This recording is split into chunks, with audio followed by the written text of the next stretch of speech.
Hey everyone, welcome to the channel. आज हम बात करेंगे कैसे आप इंडिया के फैक्ट्री ऑफ द वर्ल्ड बनने के सपने को कैपिटलाइज कर सकते हैं थ्रू म्यूचुअल फंड्स। अगर आप यंग इन्वेस्टर हैं तो ये वीडियो आपके लिए बहुत ही यूजफुल होने वाली है। चलिए शुरू करते हैं। India steadily global manufacturing power house की तरफ बढ़ रहा है। इसी वजह से mutual fund focusing on the manufacturing segment ने अच्छा परफॉर्मेंस दिखाया है पिछले कुछ महीनों में। आज इंडिया में 9 स्कीम्स ऐसी हैं जो मैन्युफैक्चरिंग थीम पर फोकस करती हैं और उनमें से 4 रिसेंट मंथ में ही लॉन्च हुई हैं। तो सबसे पहले ये समझते हैं कि मैन्युफैक्चरिंग फंड होता क्या है।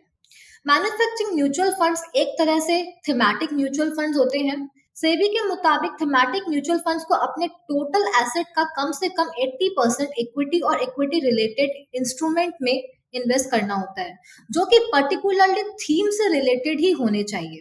इन फंड्स में मार्केट कैप रेंज में इन्वेस्ट करने की फ्लेक्सिबिलिटी होती है। अब सवाल ये उठता है कि mutual funds manufacturing theme schemes क्यों लॉन्च कर रहे हैं। Manufacturing sector economic growth, social development और जॉब क्रिएशन के लिए एक कैटलिस्ट की तरह काम कर सकता है। करेंटली मैन्युफैक्चरिंग सेक्टर्स जीडीपी के अराउंड 17% कंट्रीब्यूट करता है और अगले 6-7 सालों में ये 21% तक बढ़ने की उम्मीद है। मैन्युफैक्चरिंग पीएमआई भी एक्सपेंशन जोन में है और for nearly 3 years with a sharp uptick in new orders including exports. So government initiatives जैसे make in India, regulatory processes को स्ट्रीमलाइन होना और जीएसटी इंट्रोडक्शन ने बिजनेस एनवायरनमेंट को फेवरेबल बनाया है।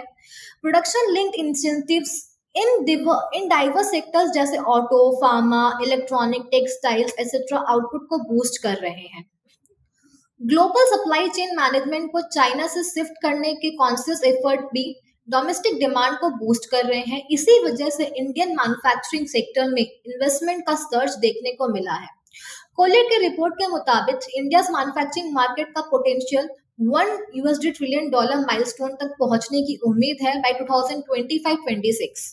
अब बात करते हैं कि मैन्युफैक्चरिंग थीम म्यूचुअल फंड ने कैसे परफॉर्मेंस दिखाया है। इन म्यूचुअल फंड्स में निफ्टी 500 प्राइ इंडेक्स और Nifty 500 multi cap index 50:25:25 index को अक्रॉस टाइम फ्रेम में आउट परफॉर्म किया है।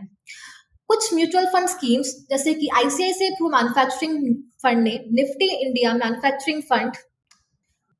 मैन्युफैक्चरिंग म्यूचुअल फंड में होता क्या है, अगर हम बात करें तो manufacturing mutual funds mainly auto ancillaries, engineering, construction, health care, metals और पेट्रोलियम सेक्टर्स में इन्वेस्ट करते हैं।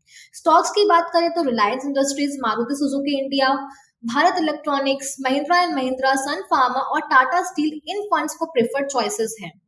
तो क्या आपको मैन्युफैक्चरिंग फंड में इन्वेस्ट करना चाहिए? ये फंड आपको कंपनीज के ग्रोथ से बेनिफिट करने का एक मौका देते हैं, जो इकोनॉमिक ग्रोथ, कंजम्पशन और एक्सपोर्ट डिमांड के ड्राइव कर सकती हैं। लेकिन ये सेक्टर साइक्लिकल नेचर और government policies, global demand, technology advancement जैसे फैक्टर्स पर डिपेंडेंट होते हैं। तो आप इन्वेस्ट जरूर कीजिए एक प्रोपोर्शन में, बट रिस्क एपेटाइट को मद्देनजर रखते हुए। Investing in manufacturing mutual funds काफी प्रॉमिसिंग हो सकता है, लेकिन हाई रिस्क एपेटाइट और लॉन्ग टर्म इन्वेस्टमेंट होराइजन होना बहुत ही जरूरी है। डाइवर्सिफाइड इक्विटी म्यूचुअल फंड्स भी आपको मैन्युफैक्चरिंग सेक्टर्स के स्टॉक्स का एक्सपोजर ऑफर करते हैं। So invest wisely and capitalise on the India's manufacturing boom.